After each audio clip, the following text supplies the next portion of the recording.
செய்த தர்மங்கள் செய்த புண்ணியங்கள் வச்சு மரணத்தை தள்ளி போடலாம். இப்ப ஒரு வீட்டு கதவை தட்டி இருக்காரு யமதர்மே, வீட்டு கதவை தட்டி யமதர்மே தட்டி இருக்கா. சரி, அந்த கதவை திறந்து பார்த்திருக்கேன் மனுஷன் உள்ள. இந்த கையில சூடாயுதம் பாசக்கயிறு கதாயுதம், நான் தான் பெரிய மீசையோட நின்றுக்காரு. நான் தான்டா எம்மன்னு உன்னை பிடிக்க வந்திருக்கேன். உடனே அவன் டிராமா கம்பெனில இருந்து வந்திருக்கீங்களோ வேஷத்தோட வந்திருக்கேன் பண்றதுக்கு டிராமா கம்பெனி. நான் உண்மையில எமந்தாண்டா உன் உயிரை பிடிக்க வந்திருக்கேன்டான்னு சொல்ல நம்பலவன். ஐயா ஏன் உயிரை பிடிக்க யமதர்மனி வந்திருக்கீங்களா? சரி வாங்க. ஏன் உயிரை பிடிக்க வந்தேன்னு சொன்னீங்களே, எதை ஆதாரமா வச்சு என் உயிரை பிடிக்க வந்தீங்க? எப்படி கண்டுபிடிச்சிய அப்படின்னு கேட்கும் பொழுது ஐயா எம்மன் சொல்றாரு, என்கிட்ட ஓலைச்சுவடி கட்டு ஒண்ணு இருக்குடா. அந்த ஓலைச்சுவடி கட்டுல ஓலைச்சுவடியில உன் பேர் தான் இருக்கு இன்னைக்கு நிலைமைக்கு. அதனாலதான் உன் உயிரை பிடிக்க நான் வந்திருக்கேன்னு சொல்ல. சரி, ஓஹோ, அந்த ஓலைச்சுவடியை பார்த்து தான் என் உயிரை பிடிக்க வந்திருக்கீங்களா? ரொம்ப சந்தோஷம், வேணுமா பிடிச்சிட்டு போங்கன்னு சொல்ல. இன்னைக்கு உன் உயிரை நான் பிடிக்கல, நாளைக்கு தான் உன் உயிரை பிடிக்க போறேன்.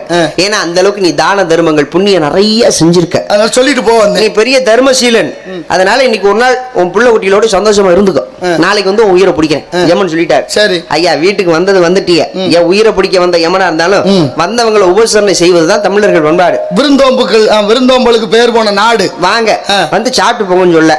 என்னடா யமனை கூப்பிட்டு சாப்பிட சொல்றேன், நீங்க சாப்பிட்டு போங்கன்னு சொல்ல. அதுக்கப்புறம் உயிர் போனா போட்ட யமன் உட்காந்துட்டாரு. சரி, இவன் சாம்பார்ல தூக்க மாத்திரை கலந்து சாம்பார ஊத்த யமதர்மன் சாப்பிட தூக்க மாத்திரைக்கும் சாப்பாடுக்கு லேசா வண்டி அசந்துருச்சு.